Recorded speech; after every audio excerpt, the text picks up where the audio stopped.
السلام عليكم ورحمة الله وبركاته. ازيكم يا حبيب قلبي؟ عاملين ايه؟ يا رب تكونوا بخير.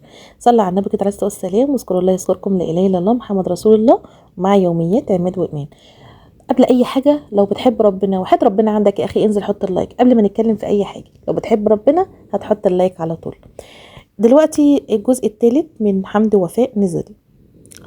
اكيد كلكم شفتوا او معظمكم شافوا ان حمدي جاب وفاء على دبي على اساس ان هو جاي هيتصور وهيعملوا فيديوهات ويبعتوها لندى وكده عشان يعملوا مقلب في ندى، وان هم هيرجعوا في نفس التوقيت.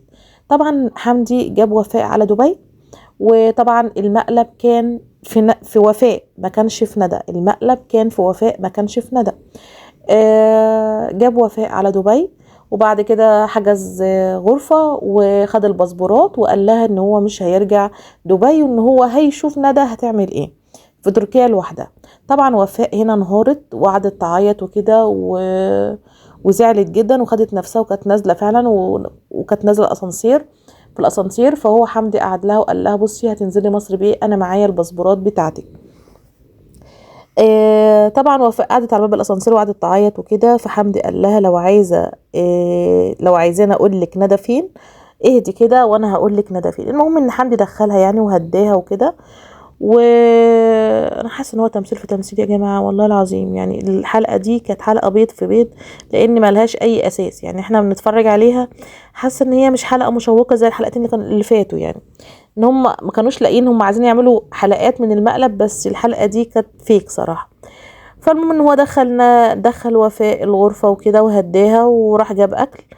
وهو رايح يجيب اكله في الاسانسير اكلم الجمهور وقال لهم على فكره يا جماعه، المقلب كده ما خلصش، والمقلب لسه هيبتدي يا حمدي. يعني المقلب لسه هيبتدي.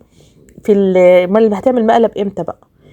فالمهم طبعا قعدنا مسامعين الفيديو وهو راح يجيب اكله، قال يا جماعه المقلب لسه هيبتدي. اوكي ماشي، احنا معاك لحد ما المقلب يبتدي. امال اللي فات ده كان ايه؟ المهم خد وفاء وقال لها الصبح ان شاء الله هنروح نجيب ندى من المطار. خلينا معاك يا عم حمدي. ماشي اوكي، هنروح نجيب ندى من المطار واحنا معاك برضو. رحنا معاه المطار، مش وفاء بس، الجمهور كله، جمهورية حمدي وفاء كلهم راحوا معاه المطار. المهم فضل مستنيين ندى، كلنا مستنيين ندى اوريدي. احنا كلنا كنا مستنيينها مع وفاء، وتفاعلنا مع وفاء وكل حاجة. ندى ما جاتش. بيت بقى انا حاسه ان هو قضى وقت في المطار زياده عن حده، لان احنا يعني بتهيالي كانت 10 دقايق، يعني نص الحلقه بتاعت النهارده كلها في المطار ان هم مستنيين ندى. باينه قوي ان ندى مش هتيجي.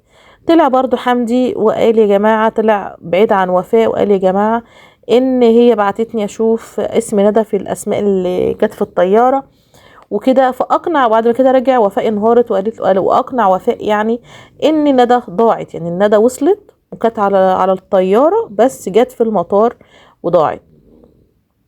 طبعا وفاء هنا قعدت تعيط، باينه قوي على وفاء مش مخضوضه. يعني انا حاسه ان هو الامور عاديه جدا يعني.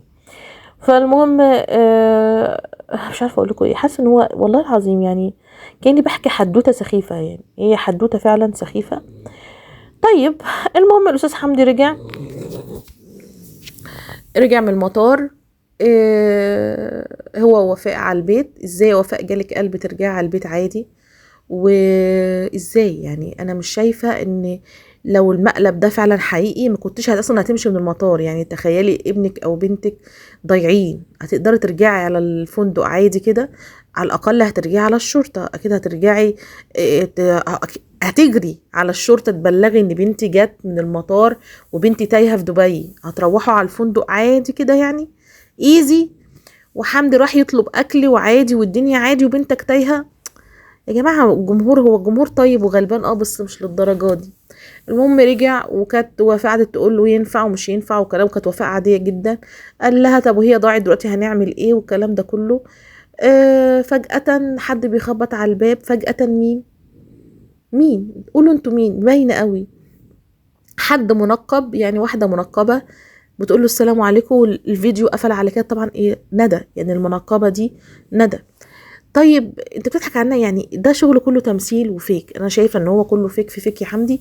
واحنا قلت لك الفيديو اللي فات ان هو كان شغل تمثيل، بس هو عجبنا. يعني الفيديو اللي فات واللي قبليه كان شغل كله تمثيل في تمثيل، بس هو كان عجبنا. يعني بنقول ان هو احنا بنسمع مسلسلات ونتأثر معاها وبنعيط معاها وبنضحك معاها واحنا عارفين ان هو تمثيل.